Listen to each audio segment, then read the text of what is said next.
Welcome to Vijay coaching class. We are going to study Science 2 Classification of Plant. वनस्पतीचं वर्गीकरण. We are going to study living organism first of all. Living organism it consists of main two parts: prokaryotic, eukaryotic. Prokaryotic means अधिकेंद्रकी बोलतात मराठीमध्ये, हे दृश्य केंद्रकी. प्रोकॅरियोटिक मध्ये kingdom मोनेराचा अभ्यास आहे पूर्ण. First of all we C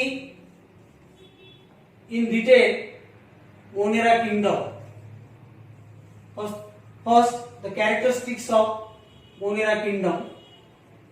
Monera kingdom, all organisms are unicellular and may be autotrophic and heterotrophic. Autotrophic म्हणजे स्वतःचा अन्न स्वतः तयार करणे, heterotrophic म्हणजे अन्नासाठी दुसऱ्यावर अवलंबून राहणे. It is made up of single cell. It is called as a unicellular. Next character, without nucleus. Without nucleus or cell organelles. याच्यामध्ये न्यूक्लियस प्रेझेंट राहत नाही आणि सेल ऑर्गेनिल्स पण राहत नाही.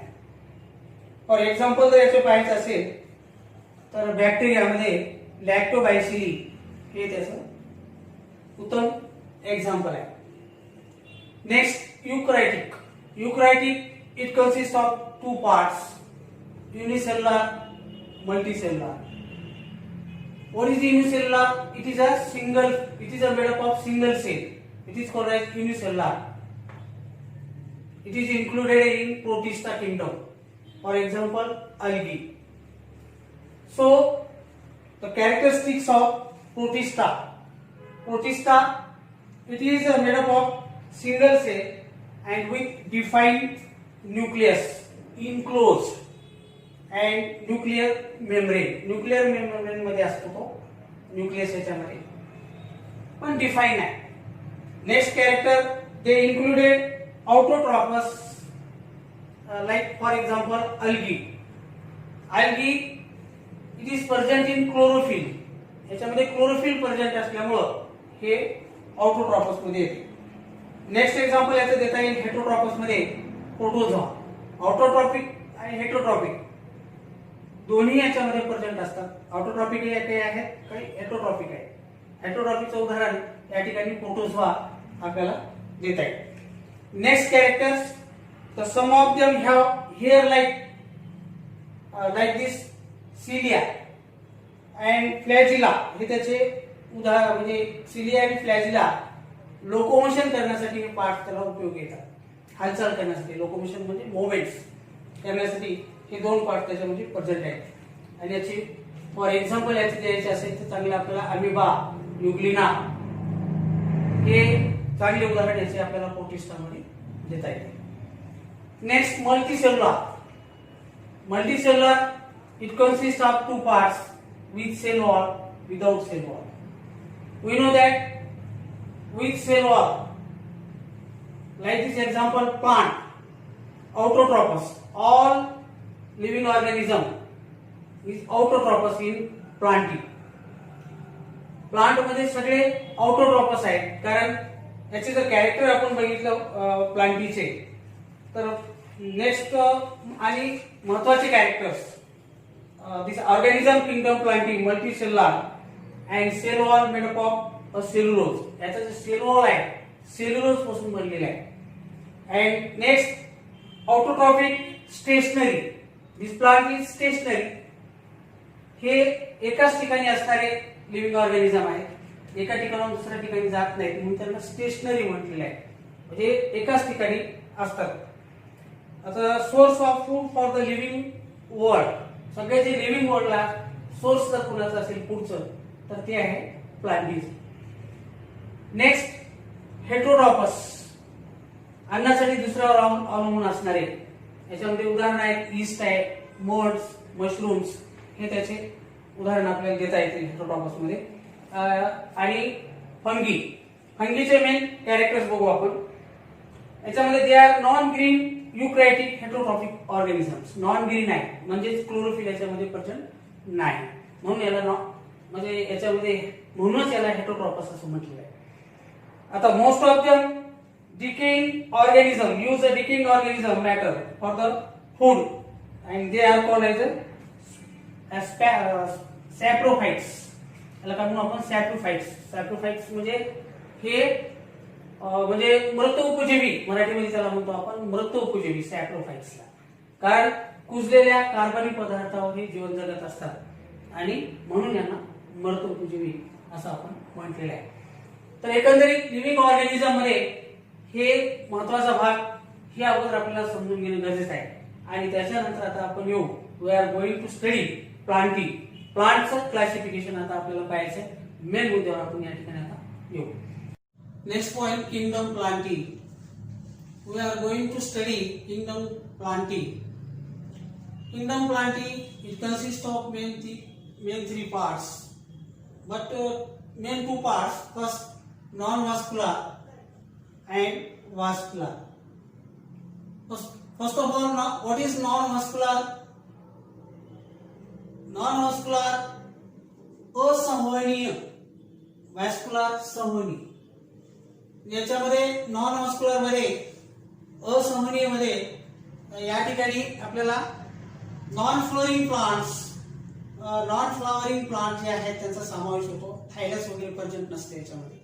व्हास्क्युलर मध्ये सगळ्या सिस्टीम म्हणजे टिश्यूज वगैरे सगळे प्रेझेंट असतात आणि सगळ्या सिस्टीम व्हास्क्युलर मध्ये आपल्याला दिसून येतात, नॉन व्हास्क्युलर मध्ये नाही. So first of all, cryptogamae means non flowering plant, म्हणजे अपुष्प वनस्पती ज्याला म्हणतो आपण.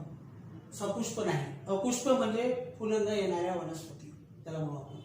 त्याच्यामध्ये नॉन फ्लोरिंग प्लांट्स मध्ये it consist of main three parts, thallophyta, bryophyta and pteridophyta. First of all we are going to study thallophyta. थॅलोफायटाचे आता मेन कॅरेक्टर्स आपण बघूया. थॅलोफायटा मध्ये महत्वाचे वैशिष्ट्य काय आहेत या वनस्पतीची.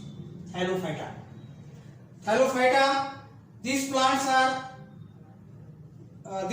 are grown mainly in water. Thallophyta group plants, it is present in mainly water. म्हणजे पाण्यामध्ये सापडणाऱ्या ह्या वनस्पती आहेत. And these plants which do not have a specific parts. याला specific parts नाही. Which is specific parts? Like this root, stem and leaves. They not a present specific parts in Thallophyta. So next, they are autotrophic due to presence of chlorophyll. Autotrophic आहेत काही, chlorophyll जिथं present आहे ते autotrophic राहणारच. Next, they may be unicellular or multicellular.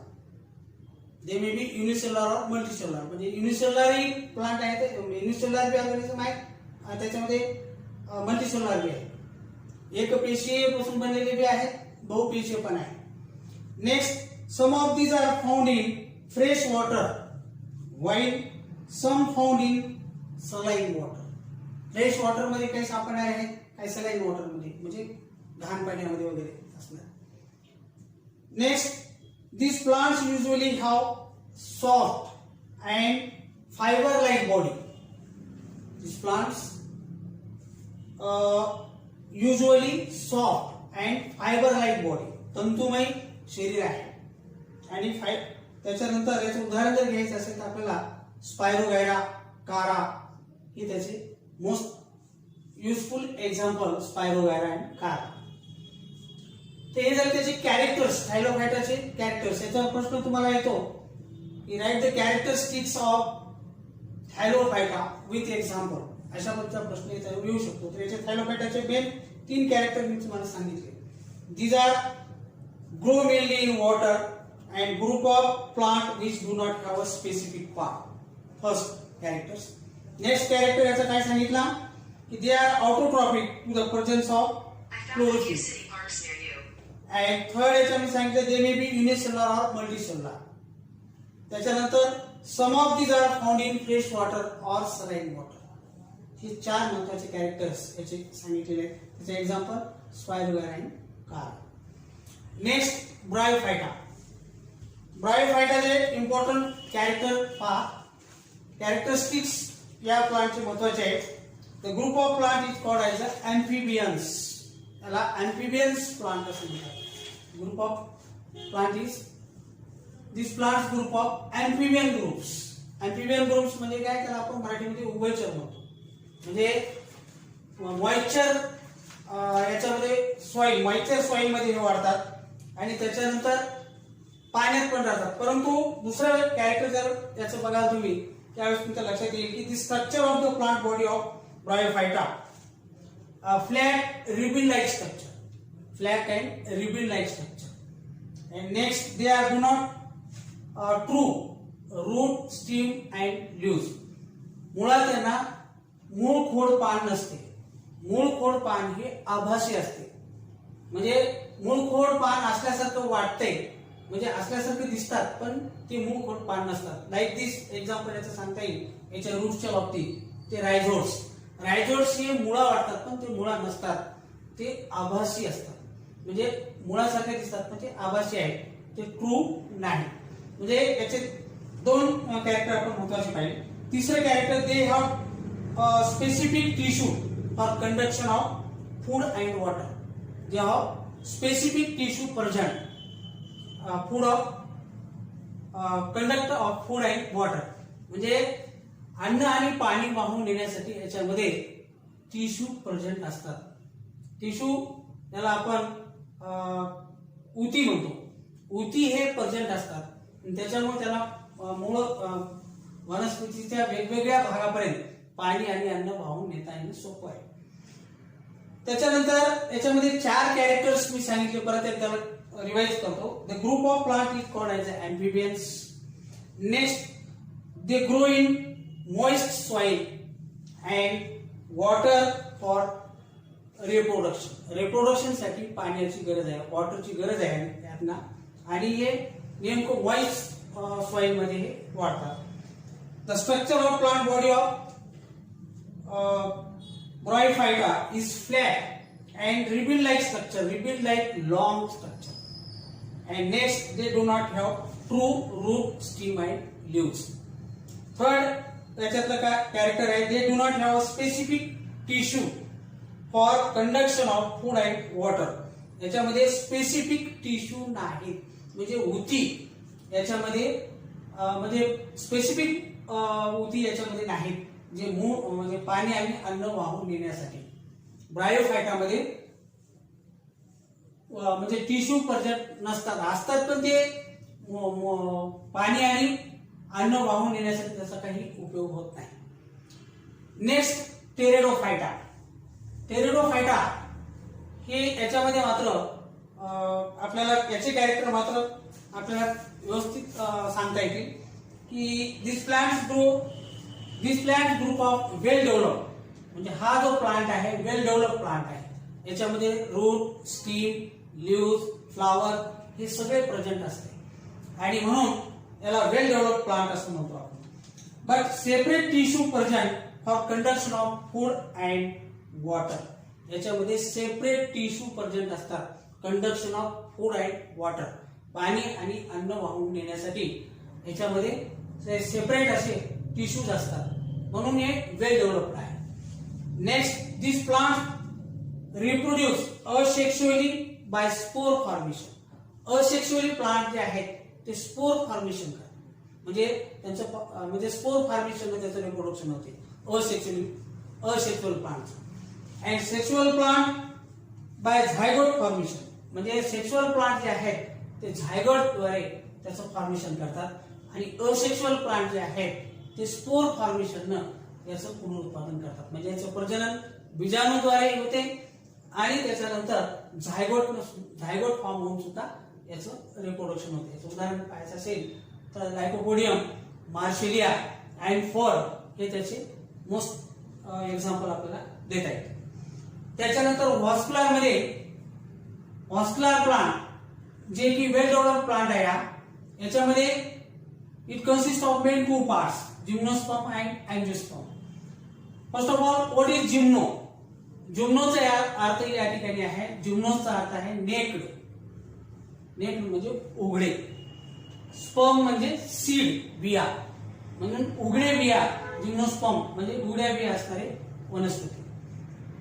आता याच्यामध्ये दुसरा भाग आहे अँजिओस्पर्म. याच्यामध्ये कवर्ड सीड्स आहेत. अँजिओ म्हणजे कवर, म्हणजे बियावर यांचा कवच असतो. आता आपण जिम्नोस्पर्मच्या बाबतीत या ठिकाणी माहिती घेऊ. जिम्नोस्पर्म मध्ये म्हणजे त्याचे महत्वाचे कॅरेक्टर्स बघू आपण. जिम्नोस्पर्मचे मराठीमध्ये याला अनावर्त बीज म्हणतात आणि याला आवर्त बीज असं म्हणतात. अनावर्त बीज जे आहेत त्याचा या ठिकाणी आपल्याला अभ्यास करायचा आहे. This plants are evergreen perennial and having a unbranched.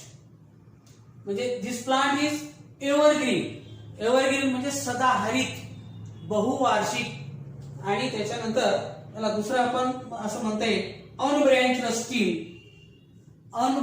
Steam.